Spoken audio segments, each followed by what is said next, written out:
পৃথিবীর মধ্যে অন্যতম শ্রেষ্ঠ একজন সুন্দরী রূপসী নারী ছিলেন, তার নাম রানী দ্বিতীয় এলিজাবেথ। 70 বছর পর্যন্ত একজন নারীর কপালে একটা স্বর্ণের মুকুট শোভা পাইল, সেই মুকুটে একটা কোহিনূর হীরকখণ্ড শোভা পাইল। 70 বছর ধরে এই নারী দামি দামি খাবার খেয়েছে। 70 বছরের রানীগিরির মধ্যে খাবার খাওয়ার আগে তার খাবার এই ডাক্তাররা পরীক্ষা নিরীক্ষা করে দিত, খাবারে ফরমালিন আছে কিনা, পয়জন আছে কিনা, ঝামেলা আছে কিনা, খাবারে প্রোটিন আছে কিনা, খাবারের ভিতরে আপনার কি বলে আপনার ভিটামিন আছে কিনা, বিষ আছে কিনা, খাবার স্বাস্থ্যসম্মত কিনা, প্রত্যেকটা খাবার পরীক্ষা নিরীক্ষা করে রানীকে খাওয়ানো হলো। আচ্ছা আপনারা বলেন, এত দামি, এত ফুল, এত ফল, এত দামি খাবার, পৃথিবীর শ্রেষ্ঠ শ্রেষ্ঠ খাবার খাওয়ার পরেও রানী এলিজাবেথের যৌবন কি ফিরে পাইল না, যৌবন হারা হয়ে গেল? এই বুঝে যান, এটাই হলো বুঝে যাওয়াটা জরুরি।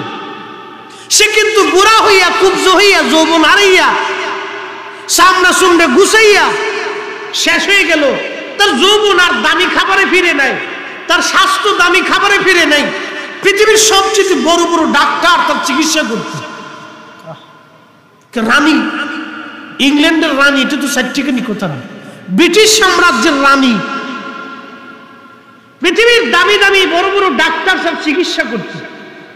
বড় বড় ডাক্তারের ওষুধ দিয়ে চিকিৎসা করিয়ে, ভালো খাবার দিয়ে তোর যৌবন আর ফিরিতে পারে না। আল্লাহি বিল্লাহি 40 বছর পার হওয়ার পর থেকে আপনার জীবনে যৌবনে ভাটা পড়তে থাকে। কত বছর বলে দিয়ে যায়, যত ভালো খাবারই খান হেঁটা মার আসবে না, এটা শুধু লেজ হতে থাকে, কমতে থাকবে।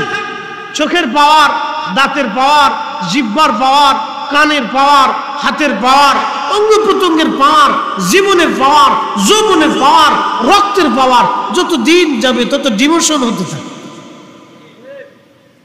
40 বছর পর থেকে এটা ডিমোশন, যে প্রমোশন নেই। 40 বছর পর থেকে এটা ডিমোশন, প্রমোশন নেই। যেই জীবনের প্রমোশন নাই, যেই জীবনের ভালো খাওয়ার পরে জীবন আর যৌবন ফিরে আসে না, শক্তি ফিরে আসে না, তাহলে এই দেহ, এই স্বাস্থ্য, এই জীবনের জন্য বেহুদা এই রিজিকের পারাপারি করিয়া, অন্যের হক নষ্ট করে দিয়া, হালাল হারাম বেশি বুঝে না সরিয়া এই দুনিয়ার পিছনে দৌড়াইয়া 4 পয়সাও দাম নাই। কথা কোন ঠিক কিনা? বুদ্ধিমান তারাই যারা আল্লাহকে খুশি করে দুনিয়াকে লাথি মেরে কবরে যায়। প্রিয় মুসলমান, খুবই মনোযোগ দিয়ে কথাগুলি শুনে যাবেন। আল্লাহ রাব্বুল আলামিন কোরআন শরীফে বলেন, আল্লাযী খালাকাকা ফাসাওয়াকা ফাআদালাক। আল্লাযী খালাকাকা, যিনি তোমাকে সৃষ্টি করেছেন। বলেন, সৃষ্টি যিনি করলেন সেই মালিকের নাম কি? সে মালিকের নাম আল্লাহ। শুধু সৃষ্টি আল্লাহ করেন নাই, আল্লাহ বললেন আল্লাযী খালাকাকা ফাসাওয়াকা ফাআদালাক। আমি শুধু সৃষ্টি করে তোমাকে ছেড়ে দেই নাই, সুবিন্যস্ত তোমাকে করেছি, সুঠাম করেছি। তোমাকে আমি সুবিন্যস্ত করেছি। সুবিন্যস্ত কি? কোরআন শরীফে আল্লাহ রাকাতে বললেন, ফি আইয়ি সূরাতিম মা শাআ রাক্কাবাক। আমি আল্লাহ আমার ইচ্ছা অনুযায়ী, পছন্দ অনুযায়ী আমি আল্লাহ সুরত দিয়েছি, চেহারা দিয়েছি। এখানে অনেক উলামায়ে কেরাম বসা, এখানে অনেক তোলামায়ে কেরাম বসা, এখানে অনেক মুরব্বানে কেরাম বসা, এখানে আমার অনেক কলিজার টুকরো যুবক ভাইরা বসা, পর্দার আড়ালে অনেক মা বোনেরা বসা। বলেন আপনারা, একজনের চেহারার সাথে আরেকজনের চেহারার কি কোনো মিল আছে? নাকের সাথে নাকের মিল আছে? চোখের সাথে কি চোখের মিল আছে? বলেন, আপনার আঙ্গুলের ছাপের সাথে আরেকজনের আঙ্গুলের ছাপের মিল আছে? আল্লাহু আকবার জোরে বলুন তো। না হয় না, একসাথে গলা ছেড়ে দিয়ে দূর হয়েছে না, আরো জোরে। আঙ্গুলের ছাপ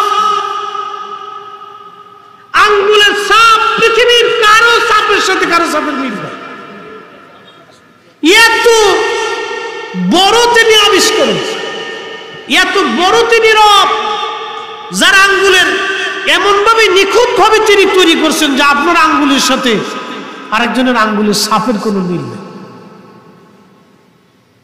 তাহলে এই নিখুঁত স্রষ্টা নাম কি? কোন সন্দেহ?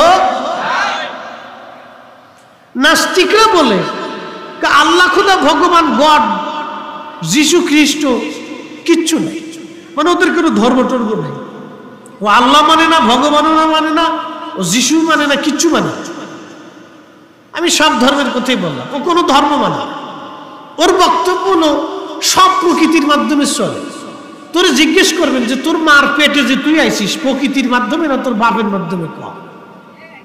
কথা বুঝে যায়? কত বড় বিয়াকল চিন্তা করে। ওদের যুক্তি হলো প্রকৃতির মাধ্যমে সব হয়, স্রষ্টা এটা কিছু না, সব প্রকৃতির মাধ্যমে হচ্ছে। তোকে জিজ্ঞেস করবেন, ভাই তো প্রকৃতির মাধ্যমে কি তুই জন্ম নিছিস নাকি? তোর বাপ ছাড়া তোর মায়ের গর্ভে তুই যাইস নি, তোর বাপ লাগছে, মা লাগছে, তো দুইজন লাগছে, দুইজনের মাধ্যমে আল্লাহ তুমি সৃষ্টি করছে। খলাকাল ইনসান মিন আলাক, আল্লাহ ওই তোমার বাবার নির্গত পানি, যেটাকে আমরা আরবিতে নুতফা বলা হয়, এই পানিটা তরল পদার্থ থেকে, এই পানির ভিতর থেকে না, পানির ভিতরে একটা কীট আছে, একটা ছোট্ট পোকা বলা হয়, শুক্রাণু বলা হয়। এই শুক্রাণু থেকে, এই কীট থেকে আমাকে আল্লাহ তৈরি করলেন। একসাথে বলা যাবে আল্লাহু আকবার। তিনি একমাত্র মালিক যিনি ছোট্ট একটা শুক্রাণু, খালি চোখে দেখা যায় না, অনুবীক্ষণ যন্ত্র দিয়ে দেখা লাগে, এই ছোট্ট শুক্রাণু থেকে, এই কীট থেকে আল্লাহ পাক আপনাকে আমাকে তৈরি করলেন অস্তিত্ব দিয়ে। অস্তিত্বহীন ছিলাম, না ছিল আঙ্গুল, না ছিল চোখ, না ছিল স্বাস্থ্য, না ছিল সৌন্দর্য, না ছিল শক্তি। আল্লাহ আপনাকে আমাকে অস্তিত্বহীন থেকে অস্তিত্ব দিলেন। কেন? ওমা খলাকতুল জিন্না ওয়াল ইনসা ইল্লা লিয়াবুদুন, একমাত্র আমি আল্লাহর গোলামি করার জন্য আমি মানুষ আর জিন দুইটা জাতিকে পৃথিবীতে পাঠাইছি। মানুষ দুনিয়াতে আসলো, মুয়াজ্জিন বলল হাইয়া আলাস সালাহ, বান্দা তখনও দোকানে ঝাঁপ বন্ধ করে নেই। মুয়াজ্জিন বলল হাইয়া আলাল ফালাহ, বান্দা তখনও মাঠে কাজ করে, তখন সে কাজ ছেড়ে দিয়ে মসজিদে আসে নাই। তার মানে বোঝা গেল আল্লাহ যে উদ্দেশ্যে বান্দাকে পাঠাইছে, বান্দা আল্লাহর উদ্দেশ্য পূরণ না করে ব্যর্থ হয়েছে। দুনিয়াতে যে ব্যর্থ হবে, কবরে সে ব্যর্থ হবে। দুনিয়াতে ব্যর্থ হওয়া যাবে না। আল্লাহর প্রত্যেকটা আইন আমাদেরকে অক্ষরে অক্ষরে মেনে যাওয়াই না মূল বুদ্ধিমানের কাজ। কথা বলেন ঠিক কিনা? আহা, যদি আমরা বুঝতাম। প্রিয় বন্ধুগণ, আল্লাহ বলেন আল্লাযী খালাকাকা ফাসাওয়াকা ফাআদালাকা ফি আইয়ি সূরাতিন মা শাআ রাক্কাবাক। কথাটা বুঝে যাওয়ার চেষ্টা করবেন। আল্লাহ বলেন সৃষ্টি করলাম, সুবিন্যস্ত করলাম, সুঠাম করলাম, নাকের জায়গায় নাক দিলাম, দাঁতের জায়গা দাঁত দিলাম। কিন্তু দেখেন দাঁত আল্লাহ দিলেন ধীরে ধীরে। যদি আল্লাহ ইচ্ছা করতেন মায়ের পেট থেকে আপনাকে 32টা দাঁত দিয়ে দুনিয়াতে পাঠাবেন, হাত দিলেন দাঁত দিলেন না, জিহ্বা দিলেন তখন দাঁত দিলেন না, চোখ দিলেন তখন দাঁত দিলেন না। কারণটা কি? যদি আল্লাহ ওই সময় আপনার দাঁত দিয়ে দুনিয়াতে পাঠান, তাহলে প্রত্যেকটা মার কষ্ট হতো। আমরা আমাদের অজান্তেই মারে কামড় দিতাম, মার ব্যথা পাইতো, মার অশান্তি লাগতো, মা কষ্ট পাইতো। কথা বলেন ঠিক কিনা? আল্লাহ দাঁত দিয়ে জন্ম দেন নাই, কি হিকমত ওয়ালা, একটু চিন্তা করেন তো, কি হিকমত ওয়ালা আল্লাহ দাঁত দেন নাই। আল্লাহ ওই সময় মায়ের হৃদয়ের ভিতরে আপনার প্রতি এতটা দরদ আল্লাহ সৃষ্টি করে দিলেন। তার বাস্তবতা যদি আপনি দেখেন, আপনার বাড়িতে যদি গাভী থাকে, গাভীর একটা বাচ্চা হলো, এই বাচ্চাটাকে কোলে করে আপনি সারা বন্দর থানা দিয়ে ঘুরেন, নদী নাকি শীতলক্ষা নদীর মধ্যে যদি আপনি বাচ্চা নিয়ে ঝাঁপ দেন, ওই গাভীটা আপনার পিছনে পিছনে নদীর মধ্যে ঝাঁপায় পড়বে। কথা কোন ঠিক কিনা? গাভী কি আপনার পাগল? তো কার পাগল? আপনার কোলে রাখা বাচ্চার পাগল। আর একটা গাভীর কলিজার ভিতরে যদি বাচ্চার প্রতি এত দরদ আল্লাহ দিয়ে দেয়, তো আপনার মায়ের কলিজার প্রতি আপনার জন্য আল্লাহ কি পরিমাণে দরদ দিয়ে দিচ্ছে। আসতে হয়ে গেল না? কিন্তু বড় হয়ে গেলে ছেলে মার কথা মনে থাকে না, ও কুত্তার চাইতেও খারাপ। আসতে ঠিক করলেন, জোরে কর। ও পালার চাইতে কুত্তা পালা ভালো ছিল। যে ছেলে বড় হয়ে যাওয়ার পরে বাবা মার দিকে তাকায় না, বাবা মার খেদমত করে না, বাবা মারে বরদাস্ত করতে পারে না, ও কুত্তার চাইতেও নিকৃষ্ট। আরে কুত্তা তো হাজার গুণে ভালো, ও কুকুরের চাইতেও নিকৃষ্ট। কুকুর হাজার গুণে ভালো। কুকুরের একটা গুণ আছে, মনিব ভক্ত, ওরে খাবার দিবেন জীবন দিবে, বেইমানি করে না। আর এই ছেলের পিছনে বাবা 40 বছর মেহনত করছে, মা 40 বছর ধরে পরিশ্রম করছে। এই ছেলে আজ মাকে ভুলে গেছে, বাবাকে ভুলে গেছে। আরে কুত্তা তো ওর চাইতে হাজার গুণে ভালো। কি কথা কয়? মানুষ হইতে পারে না। বাপ বুঝে যাওয়াটা জরুরি, বুঝে যাওয়াটা জরুরি। এই জন্য আল্লাহ কোরআনে বলছে, আনিশ কুরলি, আমি আল্লাহ শুকর করি, বলি বলি দেই, এবং আমি আল্লাহর কৃতজ্ঞতা করার পরে তুমি তোমার বাবা মার প্রতি কৃতজ্ঞ হও। আমি আল্লাহর কৃতজ্ঞ হওয়ার পরে তুমি তোমার বাবা মার প্রতি কৃতজ্ঞ হও। কারণ তুমি যখন খাইতে পারতে না, তোমার মা তোমাকে খাওয়াইছে। তোমার যখন রুজি ছিল না, তোমার বাবা প্রচন্ড শীত গ্রীষ্ম বর্ষা উপেক্ষা করে, ঝড় আর তুফান বৃষ্টি বাদল উপেক্ষা করে তোমার জন্য রুজি করে নিয়ে আসছে। বাবার জীবনে অনেক বড় স্বপ্ন, ছেলে আমার বড় হবে, অনেক কিছু হবে, বড় হবে ছেলে আমার, সুন্দর সংসার হবে আমার। প্রত্যেকটা বাবার মনের মধ্যে বিরাট বড় স্বপ্ন আঁকা থাকে। প্রত্যেকটা মায়ের মনের মধ্যে বিরাট বড় স্বপ্ন, ছেলে আমার অনেক বড় হবে, মেয়ে আমার অনেক বড় হবে। কিন্তু মেয়ে কিছুদিন চলে যাওয়ার পরে পরপুরুষের হাত ধরে রাতের আধারে বের হয়ে গেল, দিনের আলোতে চলে গেল, মার কাছে জিজ্ঞাসাও করে নাই। ওই মেয়েটা কুত্তার চাইতে বড় নিকৃষ্ট। কথা কোন ঠিক কিনা? ও মানুষ হইতে পারে। যে মেয়েটা বাবাকে জিজ্ঞেস না করে, মার কাছ থেকে জিজ্ঞেস না করে, পরামর্শ না করে ছেলের হাত ধরে চলে গেল, ওটা মানুষ হয়েছে কি? আমাদের দেশে ছেলেরা ভাবতেছে আমি খুব বিরাট বড় গর্বের কাজ করছি। কি করছি? প্রেম করে বিয়ে করছি।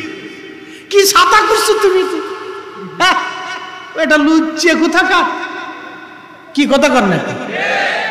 তা আন্তর্জাতিক খ্যাতি সম্পূর্ণ লুচ্চে। কি ছাতা হয়েছে? বেটি ভাগাই লয়ে গেছে, তাতে কি ক্রেডিটের কি আছে? ছাতা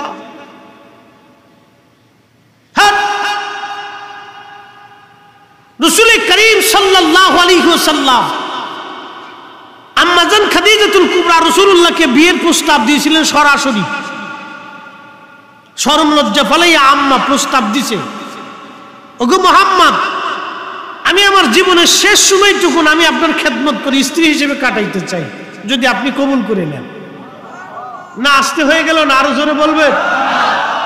আল্লাহ রাসূল একটা ভদ্রচিত জবাব দিয়েছিলেন, ওহে খাদিজা, আপনি মক্কার সম্ভ্রান্ত পরিবারের একজন ব্যক্তি, ধনী ব্যক্তিত্ব। আমার আব্বা নাই, কিন্তু আমার একজন অভিভাবক আছে, আমার চাচা। মারহাবা বলবেন না? আমরা ছেলেরা তো চাচা গুনি না, চাচারে তো মানুষই মনে করে। কি কথা কর না? কিছু চাচা আছে আমার বাতিদারে বাতিদাই মনে করে। ঝামেলা সব দিকই আছে। বাতিদাকে ছেলের মতো দেখতে হবে, আর ভাতিজারা চাচাকে বাবার মতো দেখতে হবে। এটা ছিল রাসূলুল্লাহর চরিত্র। আল্লাহ রাসূল বললেন, আমার অভিভাবক আছে, আমার চাচা, আমি চাচার পরামর্শ ছাড়া আপনাকে কোনো সিদ্ধান্ত দেব না। সুবহানাল্লাহ। কি বাড়ি যাইয়া এই কুরআন আমার রাসূলের একটা সার্টিফিকেট দিছে। কি? ওয়া ইন্নাকা লাআলা খুলুকিন আযীম। ও নবী, আপনি মহান চরিত্রের আধার, আপনি মহান চরিত্রের অধিকারী। আপনার মতো চরিত্রওয়ালা কখনো আসে নাই, আপনার মতো চরিত্রওয়ালা একসাথে বলা যাবে আল্লাহু আকবার। ওই নবী কত বড় ইজ্জতওয়ালা, এই কোরআন তার রাসূলকে সার্টিফিকেট দিয়ে দিচ্ছে, আল্লাহর জবানের কালাম। আল্লাহ রাসূল বলতেছে আমি চাচার পরামর্শ ছাড়া আপনাকে কোনো সিদ্ধান্ত দেব না। আর আমার দেশের নাস্তিকের বাচ্চা ও বলে রাসূলুল্লাহ মরুভূমির ডাকাত ছিল আর অধিক বিয়ে করছে নবীজি তার কাম পিপাসা মিটানোর জন্য। ওই এই কথা বলাতে ওরা একটা পরিচয় দিছে, একটা পরিচয় গোপন ছিল, এটাও প্রকাশ করে দিছে। কি প্রকাশ? ওর জন্ম জোরে জঙ্গলে, আতারে পাতারে, হোটেলে মোটেলে, ব্যয় পার্কের বেঞ্চে অবৈধভাবে শিল কুত্তা যেভাবে জন্ম দেয় ওর জন্মটা ওইরকমই হয়েছে। ওর পরিচয়টা গোপন ছিল, প্রকাশ করে দিছে যে আমার জন্মটা আতারে পাতারে হয়েছে, তোরা দেখ আমার জন্মটা ওই জোরে জঙ্গলে হয়েছে। এই ও প্রকাশ করে দিছে। যিনি বিয়ে করার আগে মক্কার সম্ভ্রান্ত তাহেরা তাইয়্যিবা আম্মাজান খাদিজা কিন্তু কম সুন্দরী ছিলেন না। 40 বছর বয়স, রাসূল করিমের বয়স 25 বছর। আম্মাজান যতদিন জীবিত ছিলেন আল্লাহর নবী দ্বিতীয় বিবাহের চিন্তাও মগজ আনছেন না। আল্লাহু আকবার। তার মানে বুঝা গেল আম্মাজান দেখতেও সুন্দর ছিলেন, আম্মাজান চরিত্রও সুন্দর ছিলেন, আম্মাজান ব্যবহারও সুন্দর ছিলেন। আম্মাজান রাসূলুল্লাহ সাল্লাল্লাহু আলাইহি সাল্লামকে তার জীবনের সব কিছু দিয়ে ভালোবাসা নবীকে সব সময় মানে পরিপূর্ণ করে রাখতেন, ভালোবাসা দিয়ে রাসূলুল্লাহকে খুশি করতেন, খুশি রাখতেন। বিদায় কখনো আম্মাজান থাকা অবস্থায় আল্লাহর নবী দ্বিতীয় বিবাহের কল্পনাও কখনো করেন নাই। তার মানে বোঝা গেল এটা আম্মাজানের আরেক মহান চরিত্র। কি কথা বলেন, ঠিক কিনা? এত বড় চরিত্রওয়ালা সুন্দরী নারী রাসূলুল্লাহকে অফার দিচ্ছে বিয়ের জন্য। আল্লাহ রাসূল তখন আম্মাজান মক্কার সবচেয়ে বড় ধনী ছিলেন, ইচ্ছা করলে রাসূলুল্লাহ প্রস্তাবে রাজি হয়ে যেতে পারতেন, কিন্তু তিনি কি করলেন? বলে আমার চাচা আছে, মুরব্বীর পরামর্শ ছাড়া আমি কোনো সিদ্ধান্ত দিব না। আর আমার দেশের ছেলেরা ওইলি করতেছে ফাইসি রে। কি কথা কর না কে? বোঝা গেল আমাদেরকে আল্লাহর নবীর চরিত্র নিতে হবে, ঠিক কিনা? রাসূলুল্লাহর চরিত্র আমাদের ভিতরে নিতে হবে, বাচ্চাদেরকে শিখাইতো। প্রিয় মুসলমান, খুবই মনোযোগ দিয়ে শুনিয়া যান। যে কথাগুলি বলছিলাম আল্লাহ সুবিন্যস্ত করলেন, সৌন্দর্য আল্লাহ পাক দিলেন, কিন্তু এই সৌন্দর্য চিরদিন আমাদের মাঝে থাকবে না, এটা হারিয়ে যাবে। একদিন মাটির ভিতরে হবে ঘরে, মন আমার কেন বাঁধো দালান ঘর, মন আমার কেন বাঁধো দালান ঘর। পৃথিবীর মধ্যে বিজ্ঞান এত কিছু আবিষ্কার করলো, কিন্তু আল্লাহর দেওয়া একটা চোখের মতো চোখ আবিষ্কার করে দিতে পারে নাই। কি কথা বলেন, ঠিক কিনা? পৃথিবীর একটা মেয়ে, তার নাম এলিসা, মার্কিন নাসা গবেষণার একজন সদস্য। এলিসা 17 বছর ধরে এই নারীটা চেষ্টা করতেছে মঙ্গল গ্রহে যাওয়ার জন্যে। তাকে আমেরিকান ওই যে কি বলে মহাকাশ গবেষণা সংস্থা, ওই সংস্থাটা তাকে 17 বছর ধরে তাকে তদারকি করতেছে। শর্ত হলো সে কোনো পুরুষের সাথে কোনোদিন মেলামেশা করতে পারবে না, শর্ত সে কোনোদিন বিয়ে করতে পারবে না, কোনো পুরুষের সাথে সে বন্ধুত্ব করতে পারবে না, কোনো পুরুষকে তার জীবনের সঙ্গী বানাইতে পারবে না, কোনো পুরুষের সাথে সে তার মিলনে তার নিজের কাম খায়েশ পুরা করতে পারবে না। এই শর্ত দিয়ে এলিসা মহাকাশ গবেষণায় নামলো। উদ্দেশ্য একটা, সে মঙ্গল গ্রহে যাবে, সে তার বিশ্ব রেকর্ডে নাম লেখাবে। কিন্তু মঙ্গল গ্রহে গেলে এলিসা আর কোনোদিন ফিরে আসবে না। মঙ্গল গ্রহটা এত দূর, এত পরিমাণে দূর, একটা মহাকাশ যন্ত্র রকেট যখন মঙ্গল গ্রহে যাবে, যেতে যেতে তার জ্বালানি শেষ হয়ে যাবে, আর সে কখনো ফিরে আসবে না। এলিসা সিগনেচার দিল, হ্যাঁ আমি জীবন দিতে প্রস্তুত, আমার যৌবন দিতে প্রস্তুত, আমার জীবনের সব সুখ, আল্লাহ আনন্দ বেদনা সব আমি এখানে দিয়ে গেলাম। উদ্দেশ্য একটাই, মঙ্গল গ্রহ বিজয় করবে এলিসা। একটা নারী মঙ্গল গ্রহ বিজয় করার স্বপ্নে যদি মাতোয়ারা হয়, এ মুসলমান এলিসা 17 বছর ধরে চেষ্টা করে। আপনি আল্লাহ পাওয়ার জন্য মাত্র 40টা রাত আপনি চেষ্টা করেন। একটা মেয়ে 17 বছর চেষ্টা করতেছে, সে কোনো পুরুষের সঙ্গী হবে না, কোনো পুরুষের সাথে সে মিলন করবে না, বিয়ে করবে না, বাচ্চা নিবে না, কিচ্ছু না। সে নাসার সাথে, মহাকাশ গবেষণা সংস্থার সাথে সে কন্ট্যাক্ট করল। 17 বছর ধরে তাকে তৈরি করা হচ্ছে। তার বয়স 17 বছর ধরে তাকে তৈরি করা হচ্ছে। কেন? মঙ্গল গ্রহ বিজয় করবে। আরে মানুষ যদি মঙ্গল গ্রহে যাওয়ার জন্য তার জীবনে সব দিতে পারে, আপনি মুসলিম, আল্লাহ পাওয়ার জন্য, রসুল পাওয়ার জন্য আপনি 40টা রাত, 40টা দিন আপনি মুরাকাবায় চলে যান, 40টা রাতের জন্য আপনি ইতিকাফে চলে যান, 40টা দিনের জন্য আপনি ইতিকাফে চলে যান, আল্লাহর ঘরে 5 ওয়াক্ত নামাজে তাহাজ্জুদে জিকিরে ফিকিরে কাটান। আল্লাহি বিল্লাহি 40 দিন পরে আপনার জীবন পরিবর্তন হবে, আপনার অন্তর পরিবর্তন হবে, আপনার দিন সংশোধন হয়ে যাবে। কিন্তু মানুষ তা করে না। যদি 40 দিন পর্যন্ত আপনি কাজগুলি করতে পারেন, আপনার জীবনে একটা কাজ হবে। বলে কাজ কি উপকার হবে আমি আপনাদেরকে শোনাই। রাসূলের দরবারে একজন সাহাবী ছিলেন, তার নাম হযরত হারেস।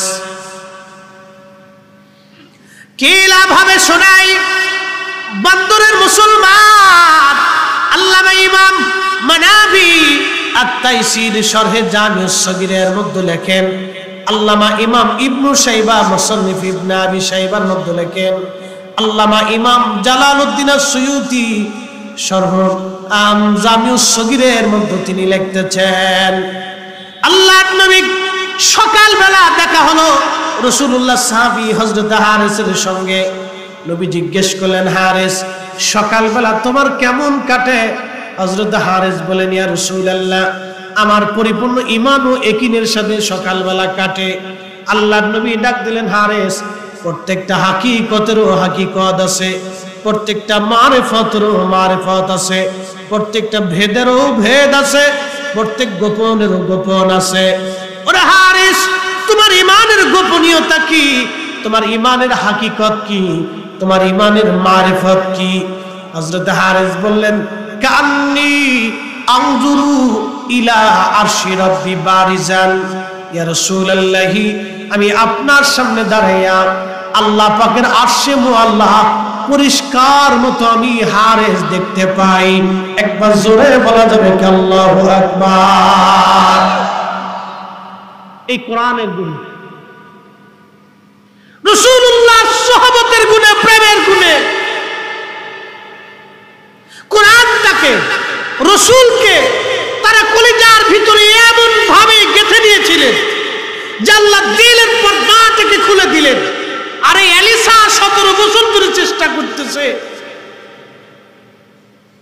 মঙ্গল গ্রহে যাবে, রকেট দিয়ে নাসা থেকে তৈরি করতেছে। আর আবার রাসূলুল্লাহ সাল্লাল্লাহু আলাইহি সাল্লাম উম্মতকে সামনে বসাইয়া নামাজে জিকিরে ফিকিরে, এক সময় যে মানুষ ডাকাতি করত, দিনে দুপুরে খুন করত, একজন সাহাবী 8 জন কন্যা সন্তানকে জীবন্ত কবর দিল। হাই হাই হাই হাই, সেই মানুষটা রাসূলুল্লাহ সোহবতে বৈশা দুনিয়ার সেরা মানুষ হয়ে গেল। আবু যর গিফারি দিনে দুপুরে ডাকাতি করত, সে আবু যর গিফারি দুনিয়া মাথে মেরে দিয়ে একাকী মদিনাতে কাটাইল, মরুভূমিতে কাটাইল। সাহাবে کرام এসে নালিশ দিল, ইয়া রাসূলুল্লাহ আবু যর গিফারি শুধু একা একা থাকে, আমাদের সাহাবীদের মজলিসে আসে না। নবী বলেন তাকে একা থাকতে দাও, সে একাই থাকবে, একাই মারা যাবে, কিন্তু তার জানাজায় বহু মানুষ আসবে। আসতে হয়ে গেল না? আরেকটু জোরে বলবেন। আবু যর গিফারি যেই দিন মারা যায়, সেদিন তার স্ত্রী এবং সে একা মরুভূমির মরুদ্যানের ভিতরে, সৌদি আরবের মরুভূমির ভিতরে মরুদ্যানে সে একা। একটা জুব্বাতে সে সারা জীবন কাটাই দিচ্ছে। কল্পনা করতে পারবেন যারা ডাকাতি করে খাইতো, গিফারি বংশের মানুষ ডাকাতি করত। আমাদের এই সুনামগঞ্জে রাষ্ট্রপতির এলাকায় গেছি, এক এলাকায় মাহফিল, লোকেরা বললো হুজুর ওই সারা গ্রাম হলো চোরের গ্রাম। বলে কারণ কি? বলে সারা গ্রামের মানুষ চুরি করে। বুঝতে পারছেন? চোরের গ্রাম মানে সারা ওই গ্রামের মানুষই তাদের পেশায় চুরি করে। তো গিফারি বংশের মানুষ হলো ডাকাতি করত, তাদের বংশই ছিল ডাকাতির বংশ। কিন্তু রাসূলুল্লাহ সোহবতে আইসা তারা ডাকাতি, চুরি, খুন, খারাপি, রাহাজানি সব ছেড়ে দিয়ে তারা স্বর্ণের মানুষ হয়ে গেল, যুগের শ্রেষ্ঠ মানুষ হয়ে গেল। একসাথে বলা যাবে না আল্লাহু আকবার? তো চেষ্টা করলে কি আমরা মানুষ হইতে পারি না? আমি নবী না মানিলাম, কি যে ভুল করিলাম।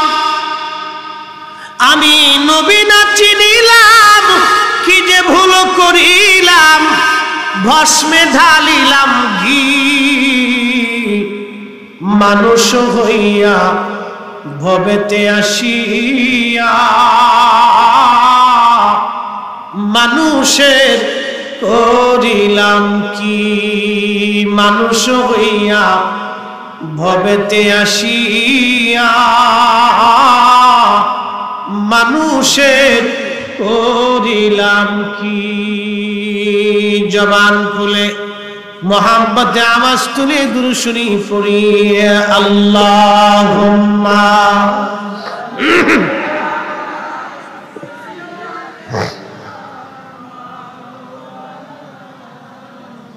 মুহাম্মাদ ওয়া আলা আলি সাইয়্যিদিনা।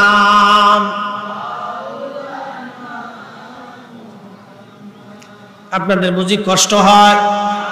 বেশি না, মাত্র আধা ঘন্টার সময় আমাকে দিবেন, পারবেন না ইনশাল্লাহ? আগে 15 মিনিট দেন, খুব মনোযোগ দিন। হযরত আবু যর গিফারি রাদিয়াল্লাহু আনহু মারা যাবে, এমন সময় স্ত্রী কাঁদতেছিল। হযরত আবু যর বললেন, বিবি হে, কি জন্য তুমি কাঁদো? বলি আর কি জন্য আমি কাঁদি হে স্বামী আমার? আমি কাঁদতেছি স্বামী, আপনি এখন মরণ যন্ত্রণায়, মৃত্যুর সন্ধিক্ষণে অসুস্থ হয়ে পড়েছেন। আপনি আমার উরুর উপরে মাথা রেখে শুয়ে আছেন। একটা জুব্বায় সারা জীবন আপনি কাটাইলেন। এই মরুভূমির ভিতরে আমি আর আপনি আর কেউ নাই, খেয়ে না খেয়ে আপনার সঙ্গী হিসেবে সারা জীবন আমি কাটাইলাম। স্বামী গো, আপনি আজ মারা যাবেন, আমি কাঁদি দুঃখে।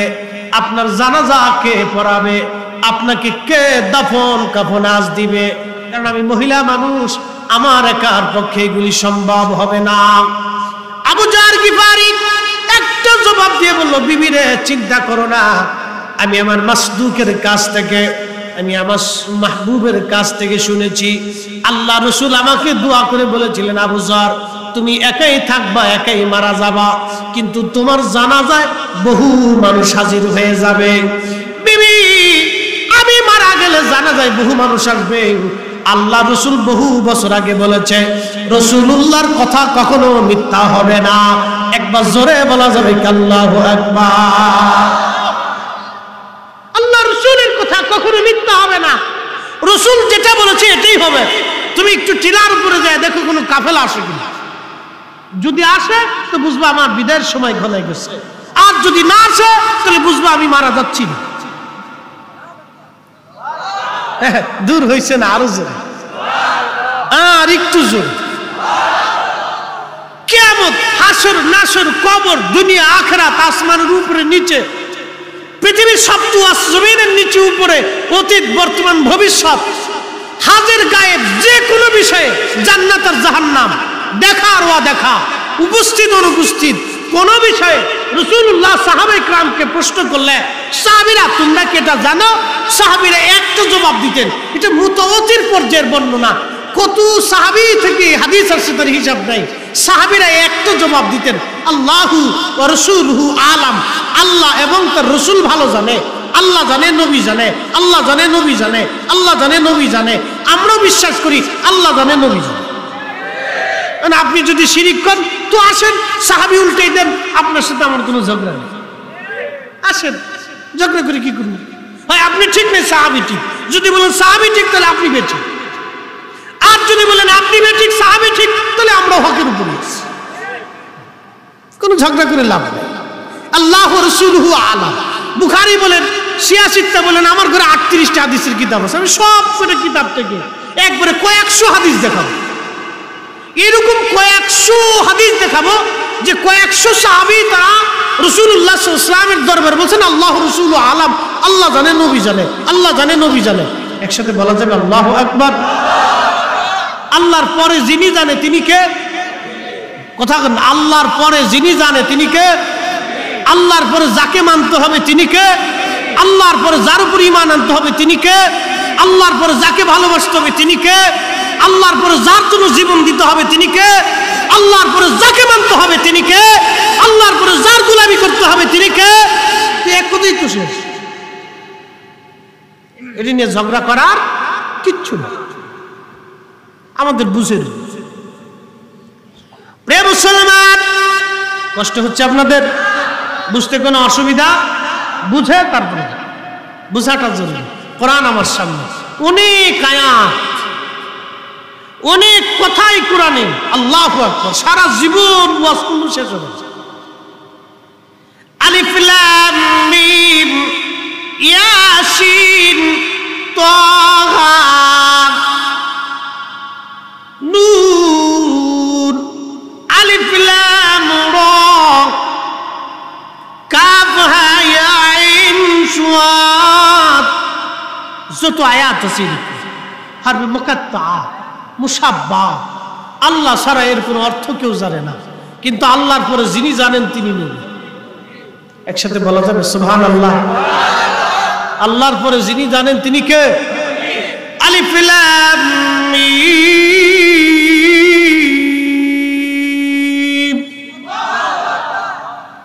কার কালাম? আজ পর্যন্ত অর্থ পাইছেন? কোন মুফাসসির অর্থ করে দিতে পারছে?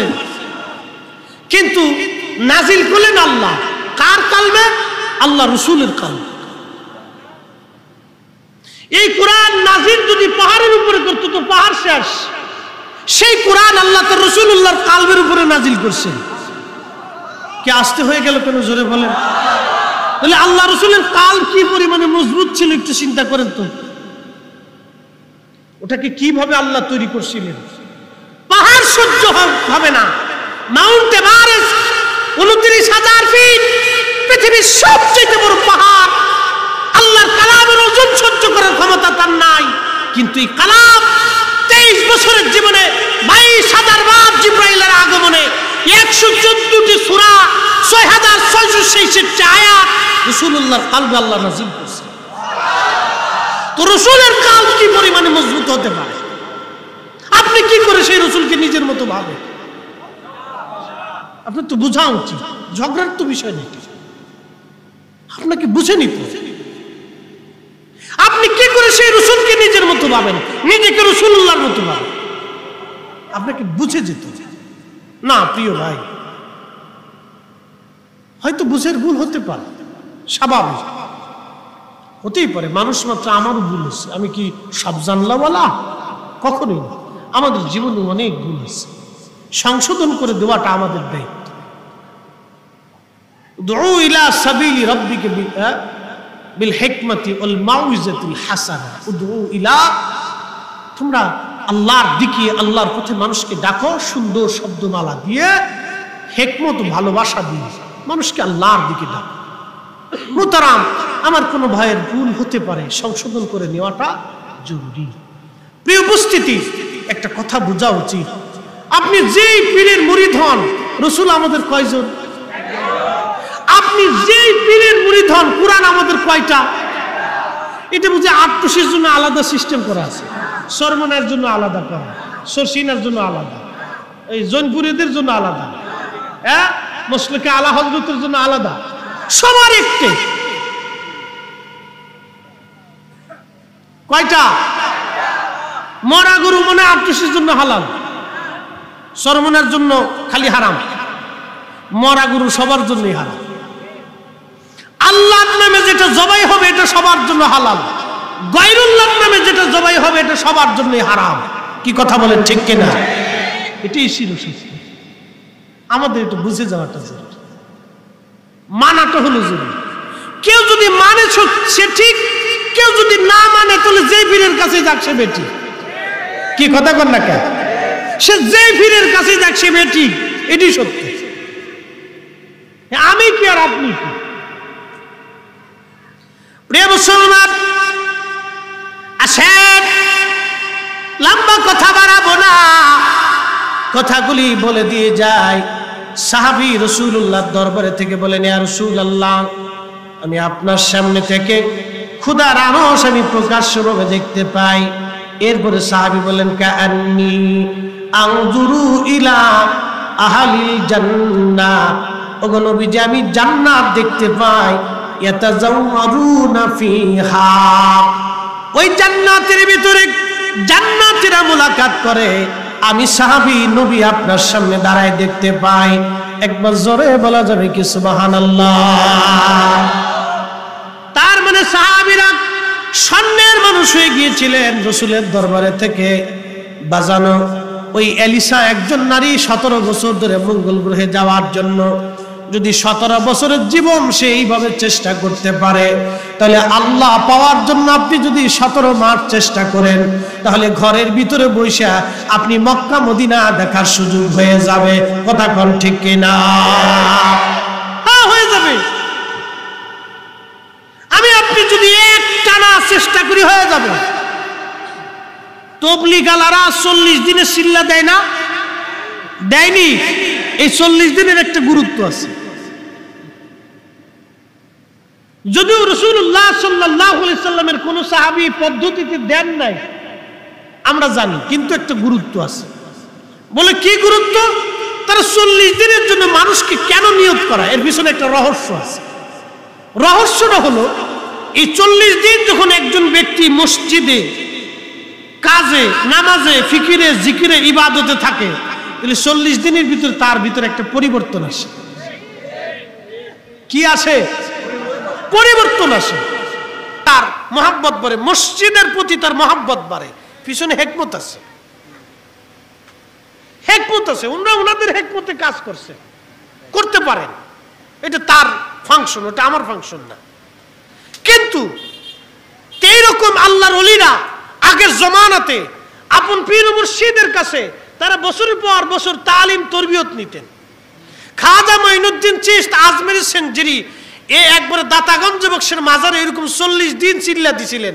40 দিন মুরাকাবা, মুশাহাদা, মুহাসাবা, জিকিরে ফিকিরে ইবাদতে কাটতে কাটতে কাটতে কাটতে কাটতে কাটতে 40 দিন পরে দাতাগঞ্জে বক্স রহমাতুল্লাহ আলাইহি মাজার শরীফ থেকে ডাক দিলেন, হে খাজা মাইনুদ্দিন চিশতি, আমি তোমাকে হিন্দের জন্য কবুল করলাম, তুমি হিন্দুস্তানে যে আল্লাহর কালেমার পতাকা উড়াই দাও।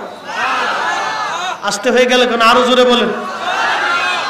এটারও দাম আছে, এটা আলাদা বিদ্যা। অতএব আপনি নিজেরটা বড় করে আর একটা ছোট করে দেখবেন, এটা কিন্তু ঠিক না, এটা ঠিক না, এগুলো অন্যায়। এগুলি সামঞ্জস্যতা আমরা না করতে পেরে আজকে গুতাগুতি লাগছে, ফারাফারি লাগছে আজকে, বুঝতে পারছেন? ও মনে করে এটা বেদাতি, হে মনে করে এটা বেদাতি।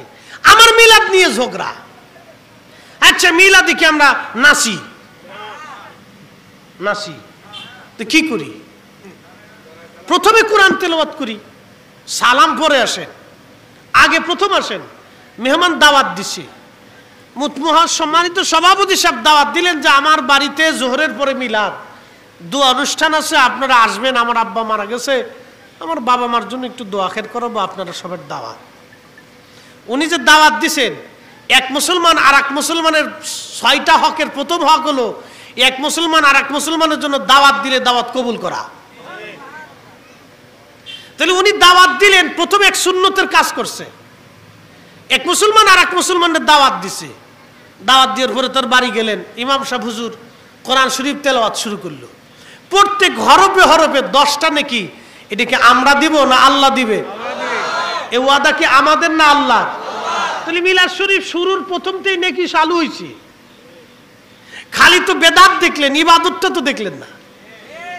আমি কিন্তু 40 তবলিগ জামাতের সিল্লার কথা আমি যে বললাম, যে রাসূলুল্লাহর কোন সাহাবী পদ্ধতিতে করেন নাই। এখন আপনি যদি এসে দলিল দেন এটা ভালো সেটা বলো এটা ভালো, আপনি যদি বলেন যে মিলাদ কোন সাহাবী করে না আমি করব না, তাহলে আমিও প্রশ্ন করব যে রাসূলুল্লাহ কোন সাহাবী এই পদ্ধতিতে 40 দিন সিল্লা দেয় নাই, তাহলে আপনি দেন কেন?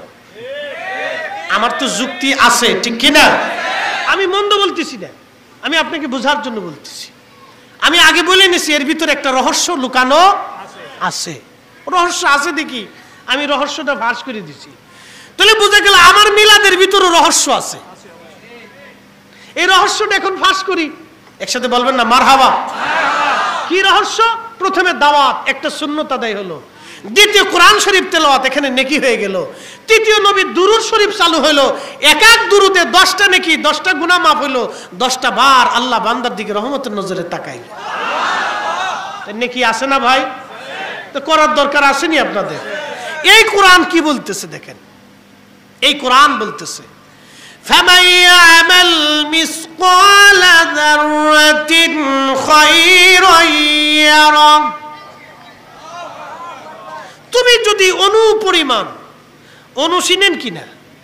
সরিষার দানা, তারও ছোট, আরো ছোট। কেমন ছোট? শীতকালে দেখবেন ওই বেড়ার ফাঁকা দিয়ে, টিনের বেড়ার ফাঁকা দিয়ে আলো আসে, সকালবেলা ওই আলোতে দেখবেন ধুলাবালি উড়তে থাকে, দেখা যায় না? এই ছোট্ট ছোট্ট কণা অণু, এটাকে অণু বলা হয়। এই অনুপরিমাণ নেক কাজ যদি তুমি করো, এই কোরআনে আল্লাহ বলতেছেন, তাহলে আমি আল্লাহ তোমাকে তার প্রতিদান দিয়ে দেব। তাহলে মিলাদের প্রথম হলো দাওয়াত, দাওয়াতে একটা নেকি হলো। এরপরে কোরআন তেলাওয়াত, এখানে নেকি হলো। এরপরে দুরূদ শরীফ, এখানেও নেকি হলো। এরপরে কিছু সময় জিকির হয়, এখানেও নেকি হলো। এরপরে উলামায়ে কেরাম কিছু সময় ওয়াজ নসিহত করে, তালিম তরবিয়ত, এখানেও নেকি হলো। সুবহানাল্লাহ বলবেন না? নেকি আসেনি? কথা কর না কেন? নেকি আসেনি? এটারও রহস্য আছে। খামাখা ঢালাও ভাবে একভাবে বলে দিয়ে সমাজে ফিতনা ফাসাদ বাঁধানোটা, এটা খুব খারাপ কাজ, এগুলো ঠিক না। আমাদের আলেমদের দায়িত্ব এটা না। আমাদের আলেমদের দায়িত্ব হলো মানুষকে বুঝানো, আমাদের কাজ হলো ইসলাহ করে দেওয়া, সংশোধন করে দেওয়া। আপনি যদি ভাবেন যে আপনি ঠিক আর আমি বেঠিক, তাহলে আর হইল না। আমি যদি ভাবি যে আমি ঠিক ওটা বেঠিক, তাহলে আর হইল না ভাই। এই সমস্যার আর কোনোদিন সমাধান হবে না। এরপরে আমরা কি করি? দাঁড়ায় নবীকে সালাম দিই, এইটা নিয়ে লাগছে সারা দেশে ঝগড়া। এই দাঁড়ানকে নবী আসে নাকি, নবী দেখে নাকি, নবী আইলো নাকি, এই নানান ফেসাল। আচ্ছা, দাঁড়ানোর জন্য কি নবী আসা শর্ত? না, দাঁড়ানোর জন্য রসুল আসা শর্ত না। যে রসুল আইলেন আর আমি দাঁড়াইলাম, নবী আইলেন না আর আমি বসে রইলাম, বিষয়টা এরকম না। আমরা দাঁড়াই একটা কারণে, এরও হাকিকত আছে, এরও রহস্য আছে। বলে হুজুর রহস্যটা কি? আপনাদেরকে একটা প্রশ্ন করি, জবাব দিবেন। এখান থেকে কাবা শরীফ 6000 মাইল দূর। কাবা শরীফ আপনি দেখেন না, কিন্তু কাবা শরীফের দিকে এই এখানকার একজন মুসলমান, একটা ছোট্ট বাচ্চাও আধা পাগল যে, সে কিন্তু কাবার দিকে মুখ করিয়ে পেশাব করে না। কথা ঠিক কিনা? কারো বাড়ির খাট কিন্তু কাবার দিকে পা দিয়ে ঘুমানোর কোনো সিস্টেম নাই। যদি জিজ্ঞেস করি কারণ কি, বলে ওদিকে কাবা। বলে কাবা কেন? ওটা আল্লাহর ঘর। মারহাবা কর। কার ঘর? আপনি সম্মান করছেন কাকে? আল্লাহকে। ঘরকে না। ঘর হলো একটা উদ্দেশ্য, ঘর আল্লাহর। ঘর সম্মান করার কারণে ইজ্জত হয়েছে আল্লাহর। আমি আরো বুঝাই, কার কালাম?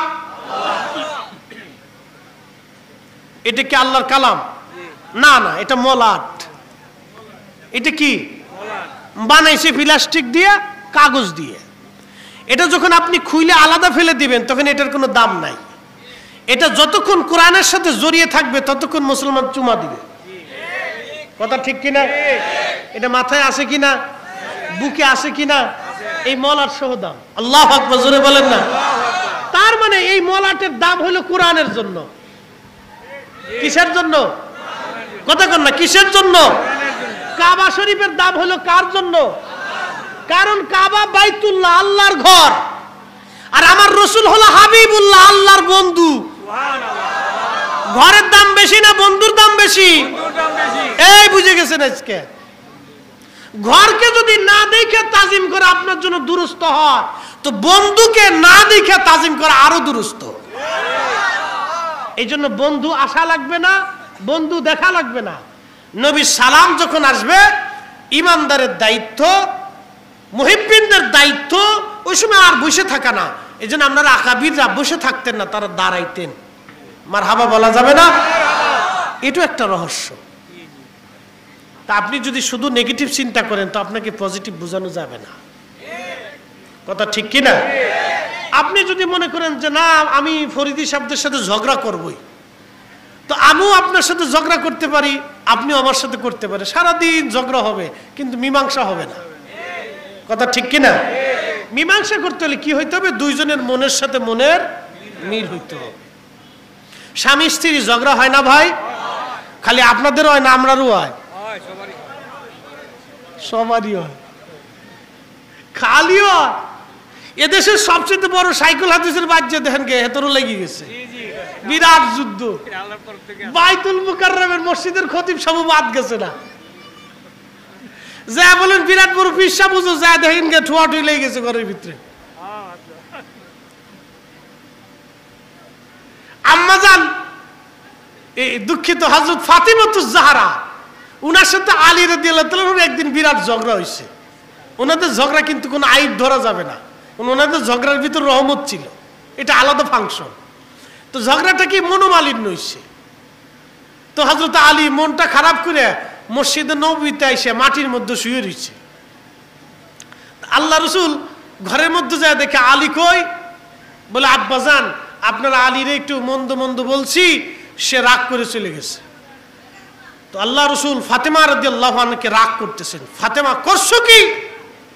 তুমি আমার আলীকে কষ্ট দিলা। একসাথে বলবেন না মারহাবা? আর আমরা দেশের কিছু বাপ আছে, কি কয় জানেনি?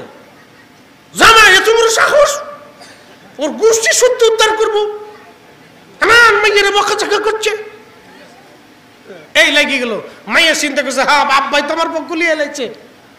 পরে ঘরের ভিতরে আইয়া আবার মনে করে শুরু হয়ে গেল আবার ঝগড়া। তা কি হবে? মীমাংসা হইল না।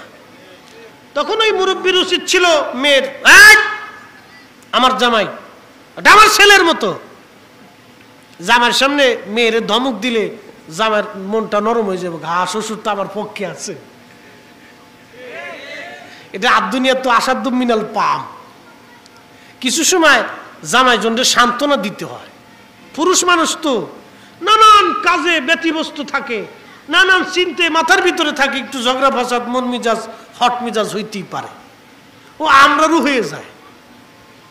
এটা হতে পারে, ইসলাহ করে দিতে হবে, সংশোধন করে দিতে হবে। আল্লাহর নবী ফাতেমা রাদিয়াল্লাহু আনহাকে ধমকায় বলেন, ফাতেমা করলা কি? আমার আলীর মনে কষ্ট দিয়ে ফেলছো। হযরত ফাতেমাকে রাগ করে নবীজি চলে আসলেন, খুঁজে খুঁজে মসজিদে নববীতে এসে দেখলেন আলী শুয়ে আছে মাটির মধ্যে। হযরত আলীকে সান্ত্বনা দেওয়ার জন্য আল্লাহর নবী ডাক দিলেন, ইয়া আবা তুরাব, ও মাটিওয়ালা উঠো, ও মাটির বাবা উঠো। একবার জোরে বলা যাবে কি মারহাবা? জামাইও তো সেই জামাইয়ের জামাই। আনা মাদিনাতুল ইলম ওয়া আলী ওয়া বাবুহা, আমি নবী ইলমের শহর, আমার আলী হলো তার দরওয়াজা। একসাথে বলা যাবে না মারহাবা? জামাই চিন্তা করলো, আল্লাহ রাসূল আমারে মাটির বাপ কইছে আবু তুরাব, তা আমার আজকে থেকে লকব আবু তুরাবই হবে। হযরত আলীর একটা লকব আবু তুরাব, মাটিওয়ালা, মাটির বাবা, যেটাই বলে, একটা লকব হয়ে গেল তার। মন শান্ত হয়ে গেল, মেজাজ হট ছিল, সুষ্ঠু হয়ে গেল, ভেজাল মীমাংসা হয়ে গেল। এই জন্য বলি, যদি মীমাংসা করতে চান তাহলে দুইজনের মনের সাথে মিল হইতে হবে। আর যদি কোন না যে আমি ঝগড়াই করব, তো সারা রাত্র আমিও করতে পারি, আপনিও করতে পারেন, মীমাংসা আর কোনোদিন হবে না। কি কথা কন না? মীমাংসা আর কোনোদিন হবে না। আমাদের কাজ হলো ইসলাহ করে দেওয়া, মীমাংসা করা। কিন্তু দুঃখের বিষয় আমরাই ভেজাল বাঁধাই। সমাধান কি করে? অনেক প্রবলেম। আল্লাহ আমাদেরকে তার গোলামি করার, তো রাসূলুল্লাহর ইত্তেবা করার তৌফিক দান করুন। সকলে বলে না আমিন। এই যে মাদ্রাসা দিছি, এই মাদ্রাসার আজকে তলবে এলেমরা ফাগরি নিবে, কত বড় দামি কাজ আপনাদেরকে একটু বুঝাই। কি দামি কাজ! এই মাদ্রাসাটাকে আপনারা কেন ভালোবাসবেন? একটা ঘটনার থেকে আমি ওয়াজ করে বিদায় নিব। একসাথে বলা যাবে আল্লাহু আকবার। ভাই আমাকে আর 10টা মিনিট সময় দেওয়া যাবে তো ইনশাল্লাহ? কেউ যাবেন না তো?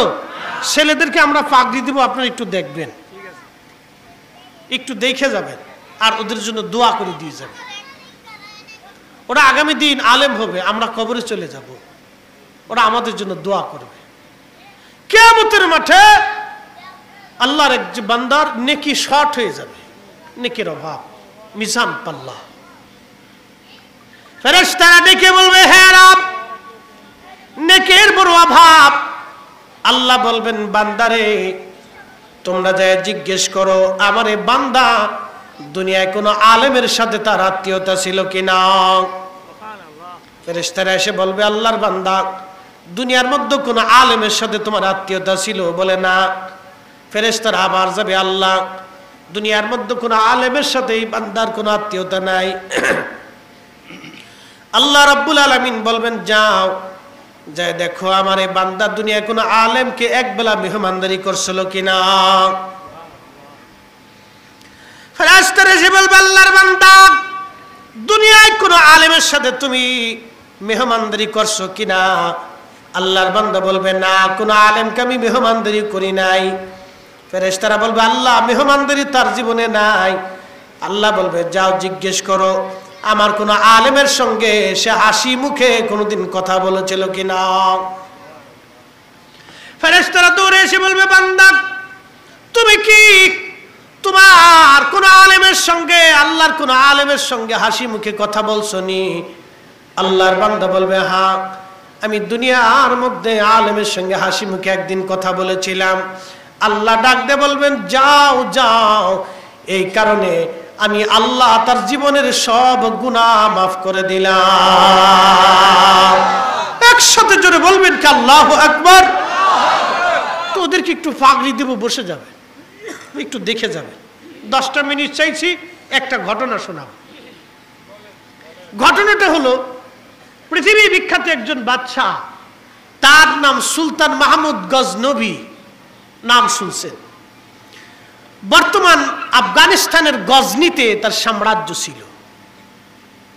আফগানিস্তানের Ghazni, Afghanistan, Turkmenistan, Uzbekistan, Azerbaijan, এই পাকিস্তান, ইরান, এই বিরাট একটা অংশ মিলে তার একটা বিরাট সাম্রাজ্য ছিল। আর আগে থেকে এই অঞ্চলের মানুষ খুব যোদ্ধা এবং খুব তেজস্বী মানুষেরা, খুব যুদ্ধ করতে পারতো আগে থেকে এরা। আফগানিস্তানে মনে করেন যে চেঙ্গিস খানের মতো লোক আফগানিস্তানে ঢুকতে পারে নাই, ব্রিটিশরাও পারে নাই, রাশিয়াও টিকে নাই, আমেরিকাও ফেল খাইছে, সব ফেল খাইছে, কেউ পাস করতে পারে নাই। ও দেশের মানুষ প্রকৃতির মাধ্যমে ওই সিচুয়েশনে, পাহাড়ি অঞ্চলের মানুষ খুব কষ্ট সহিষ্ণু, এরা আগে থেকে খুব শক্ত হৃদয়ের মানুষ। তো সুলতান মাহমুদ গজনবী শক্ত হৃদয়ের মানুষ হলে কি হবে? তারা ধর্মপ্রিয়, খুব ধর্মভীরু। তো সুলতান মাহমুদ গজনবী খুব আশিক রসুল ছিলেন, একসাথে বলা যাবে মারহাবা। মদিনাতে গেছে উনি, মদিনায় যাইয়া সিরা কাপড় পরিয়ে উনি ওই পানির মশক নিয়ে সারা মসজিদে নবীর মুসল্লিদেরকে পানি খাওয়াইতেছে। তো একজন লোক দেখে চিনতে বলতেছে, আপনি কি সুলতান মাহমুদ গজনবী না? বলে হ্যাঁ। বলে এই পোশাক পরিয়ে, বাচ্চাই পোশাক সেরে আপনি পানি খাওয়াচ্ছেন গরিবানা হালতে, আপনার মতো এত বড় গজনির সাম্রাজ্যের সুলতান? তখন ধমক দে বলে, আল্লাহর বান্দা, আমি গজনির বাচ্চা হতে পারি, তুমি জানো আমি কার দরবারের গোলাম? উনি দুজাহানের বাদশা নবী। একসাথে বলা যাবে আল্লাহু আকবার। উনি দুজাহানের বাদশা নবী, আমি উনার দরবারের গোলাম। গোলাম কি আর বাচ্চার পোশাক পরে আসবে? গোলাম গোলামি করতেছে। এটা হলো তাদের চিন্তা। এই সুলতান মাহমুদ গজনবী একদিন রাতের আধারে গরিব মানুষ খুঁজে খুঁজে দেখার জন্য বের হলেন। আমরা তো গরিব মানুষের খোঁজ নেই না, নিজেরা খাইয়ে দেয় ঘুমায়, পাড়া প্রতিবেশী কি করলো খোঁজ নেই না। আমাদের উচিত আমাদের প্রতিবেশীরা খাইলো কিনা, আমাদের এলাকার গরিব মানুষ খাবার খেলো কিনা, এটা দেখে শুনে নেওয়া। এটা খোলাফায়ে রাশিদিনের চরিত্র, এটা আল্লাহর নবীর সারা জীবনের চরিত্র ছিল, সারা জীবনের সুন্নত। এই সুন্নত আমরা ভুলে গেছি, সুন্নতের কথা মনে নাই। না না, এই সুন্নত যদি প্রত্যেকটা মুসলমান পালন করত, আল্লাহর কসম করে বলি আমার দেশের কোন গরিব মানুষের খাবারের অভাব হতো না। কি কথা বলেন ঠিক কিনা? এই সুন্নতটা যদি আমরা মানতাম, যে নিজে খাবার খাওয়ার আগে গরিব মানুষের খোঁজ নেওয়া, আত্মীয় স্বজনের খোঁজ নেওয়া, ফোন করে জিজ্ঞেস করা, কিরে তোদের অবস্থা কি, কি হালতে আসস, এই যে খোঁজ খবর নেওয়া। প্রতিবেশী দরিদ্র যদি থাকে, হিন্দু হোক, বৌদ্ধ হতে পারে, সে যদি গরিব হয় তার বাড়ি খোঁজ নেওয়া। যদি আপনার বাড়ির পাশে হিন্দু হয়, পরিমল মণ্ডল হয়, পরিমল মণ্ডল তোমার বাড়ি কি খাবার দাবার আসেনি, কি আলোতে, তোমার বাচ্চারা খাইছেনি, আপনার ঘর থেকে পরিমণ্ডলের জন্য খাবার পৌঁছায় দেওয়া, পরিমণ্ডলের বাড়ির জন্য খাবার পৌঁছায় দেওয়া ছিল আপনার দায়িত্ব। গণেশের ঘরে, কার্তিকের ঘরে, হিন্দু হতে পারে, যদি দরিদ্র হয়, আপনার ঘর থেকে তার ঘরে খাবার পৌঁছায় দেওয়া ছিল ইসলাম। সুলতান মাহমুদ গজনবী সারা রাত্রে বলে ঘুরে ঘুরে দেখতেন আমার প্রজাদের মধ্যে কেউ খাইলো কিনা, নাকি না খেয়ে থাকলো। একদিন তিনি ঘুরতে ঘুরতে তিনি একটা বাজারে গেলেন, ওনার হাতের মধ্যে স্বর্ণের প্রদীপ ছিল, হাতের মধ্যে স্বর্ণের প্রদীপ নিয়ে বাজারে গেলেন। যাই দেখতেছে বাজারের একজন দোকানদারের প্রদীপের পাশে বসে বসে একটা তলবে আইলেম কিতাব পড়তেছে। সুলতান মাহমুদ গজনবী দাঁড়ায় দাঁড়ায় চিন্তা করলো, হায় আফসোস, আমি গাজনী সাম্রাজ্যের বাদশা, আমার প্রদীপ স্বর্ণ দিয়ে বানাইছি, আর একজন তলবে আইলেম কোরআন পড়ে, হাদিস পড়ে, আর একজনের আলো হাওলাত করে। রাসূলুল্লাহ যদি, হাবিবুল্লাহ যদি কিয়ামতের মাঠে জিজ্ঞেস করে, হে সুলতান মাহমুদ গজনবী, তুমি আমার উম্মত, তুমি আমার উম্মত হইয়া আমার একজন তলবে আলেম অন্যের প্রদীপের আলো হাওলাত করে কিতাব পড়েছিল, আর তুমি স্বর্ণের প্রদীপ দিয়ে রাস্তায় পথ চলেছো, বাড়িতে আলো দেখছো, আমার কেন তলবে আলেমরে সেই দিন তুমি আলোর ব্যবস্থা করে দাও নাই? আমি সুলতান মাহমুদ গজনবী কিয়ামতের মাঠে রাসূলুল্লাহর সামনে কি জবাব আমি সেই দিন দেব? একসাথে জোরে বলা যাবে কি, ইয়া রাসূলুল্লাহ। একটু ফিকির করে যান, যে বাদশা গজনবী কিয়ামতের মাঠে রাসূলুল্লাহর সামনে কি মুখ করে দাঁড়াবে, সে ভয় পাচ্ছে, তার কলবের ভিতরে ভয় এসে গেছে, হায় আল্লাহ, আমি তোমার হাবিবের সামনে কি মুখ করে দাঁড়াবো সেই দিন, কি লজ্জা নিয়ে আমি সেই দিন দাঁড়াবো, তোমার রাসূল যদি আমাকে জিজ্ঞেস করে আমি কি জবাব সেই দিন দিব? স্বর্ণের প্রদীপটা হাতে দিয়ে বলল, বাসা, আমার হাতে স্বর্ণের প্রদীপ আছে, তোমাকে স্বর্ণের প্রদীপটা দিয়ে দিলাম, যাও, এই স্বর্ণের প্রদীপ দিয়ে তুমি কালকে থেকে কিতাব পড়বা। সুলতান মাহমুদ গজনবী স্বর্ণের প্রদীপ দিয়ে তিনি রাজপ্রাসাদে ফিরে গেলেন। রাত্রিবেলা ঘুমায়, স্বপ্নের ঘরে দেখে রাহমাতুল লিল আলামিন তশরিফ রেখেছে। একসাথে জোরে বলেন আল্লাহু আকবার। সহিহ বুখারীতে নবী বলেন, মান রানি ফিল মানামি ফাকাদ রাল হক, যে আমাকে স্বপ্ন দেখলো সে বাস্তব আমাকে দেখলো। আমি নবীকে যে স্বপ্ন দেখলো সে বাস্তবে দেখলো। তার মানে নবী আগেও ছিল, এখনো আছে। উম্মতের মাঝে নবী আসে, ছবি আসে না। আমার নবী সরাসরি দেখা দেয়। একবার জোরে বলা যাবে কি মারহাবা। ছবি না নবী?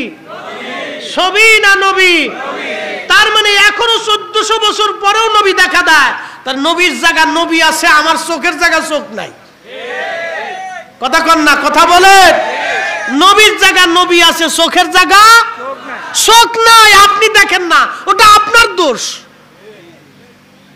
ওটা আকীদার দোষ না, ইমানের দোষ না। আপনি দেখেন না, ওটা আপনার দোষ। আচ্ছা, আরো সহজ করে বুঝাই। নাম কি? এখানে আমি একা। এই আমি একা সারা বাংলাদেশের লাইভ অনুষ্ঠানে হাজার হাজার মানুষ একসাথে দেখে, দেখে না ভাই?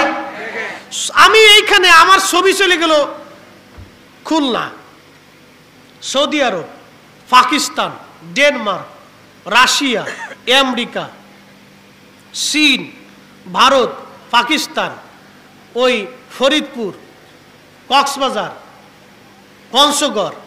আপনার একটা ছবি হাজার হাজার স্থানে ভেসে উঠল। এই বিজ্ঞান আপনাকে দেখাচ্ছে আপনার ছবিটা চুম্বকীয় আবেশের মাধ্যমে এই আপনি ভেসে উঠল আমেরিকাতে, ভেসে উঠল ডেনমার্কে, ভেসে উঠল রাশিয়াতে, ভেসে উঠল এই অস্ট্রেলিয়াতে, ভেসে উঠল চীনে, ভেসে উঠল থাইল্যান্ডে, ভেসে উঠল মালয়েশিয়াতে, ভেসে উঠল পাকিস্তানে, আফগানিস্তানে, ভারতে, বাংলাদেশের অন্তত ৬৪টা জেলাতে। মানুষ কয়জন? কয়জন? নবী কয়জন? একজন নবী। বিজ্ঞান যদি আপনার চেহারা লক্ষ জায়গায় দেখাইতে পারে, তাহলে আমার রাসূল একা এক স্থানে না, সৃষ্টির যে কোনো স্থানে রাসূল দেখতে পারে। এটাই নবীর ক্ষমতা। কথা কন না কেন?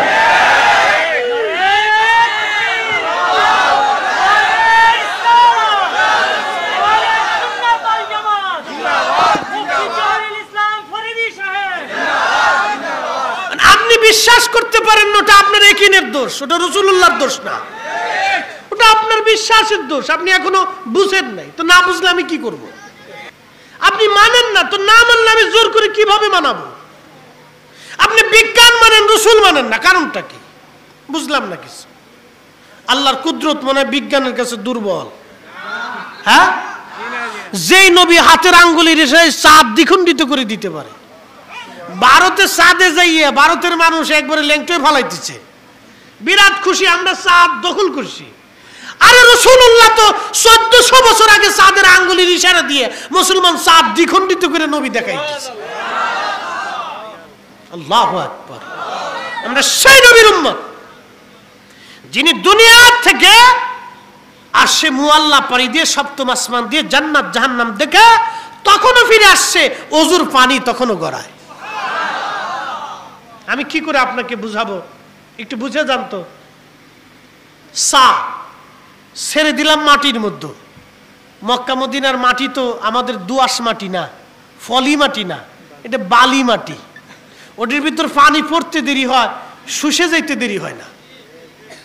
তো রাসূল কারীম ওযু কইরা গেলেন, ওযু কইরা গেলেন, যাইয়া বাইতুল আকসায় ঢুকলেন। 1,24,000 নবী আসলো, তাদের সাথে মুআনাকা করলেন, মুসাফা করলেন, 2 রাকাত নামাজ পড়াইলেন। সুবহানাল্লাহ বলতেন না?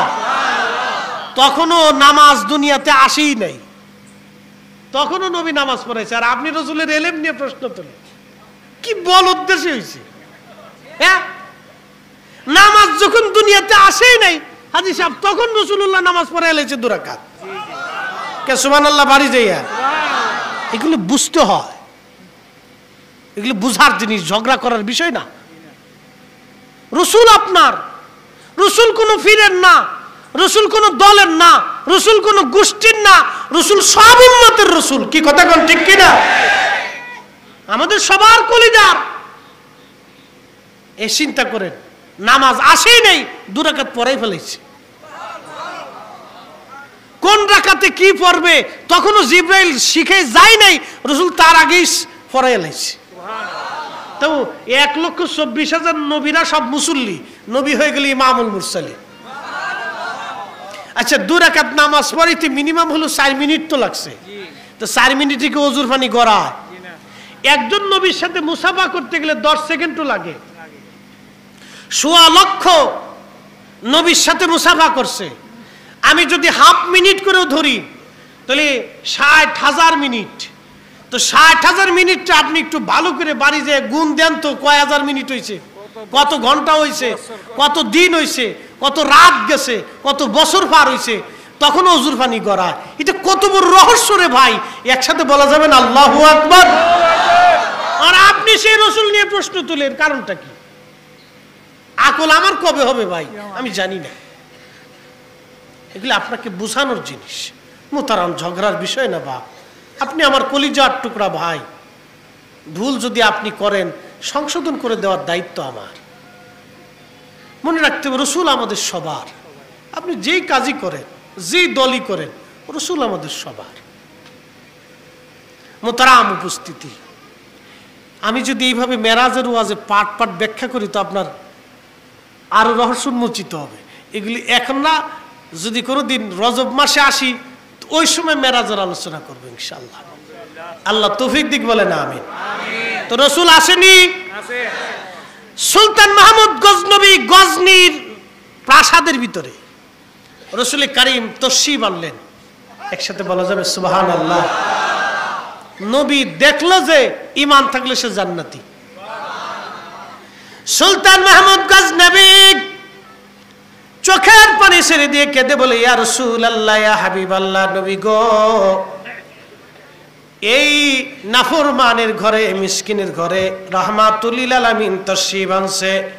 ইয়া রাসূলুল্লাহ, ইয়া হাবিবাল্লাহ, নবী আসছেন। আল্লাহর নবী ডাক দিয়ে বলেন, সুলতান মাহমুদ গজনবী, তোমাকে একটা সুসংবাদ দেওয়ার জন্য আমি নবী আসছি। সুলতান, আজকে রাত্রিবেলা তুমি আমার একজন তলবে আলেমকে স্বর্ণের প্রদীপ দিয়ে সম্মান করছো রে সুলতান মাহমুদ। তুমি আমার ওই তলবে আলেমের সম্মান করো নাই, তুমি আমি নবীকেই সম্মান করেছ। আমি আমার তলবে আলেমকে সম্মান করার কারণে আমি রাসূল তোমার উপরে খুশি হইয়া দোয়া করে গেলাম।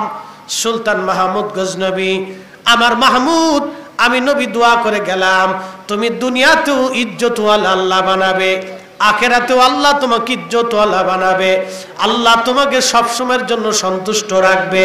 একবার জোরে বলা যাবে কি মারহাবা।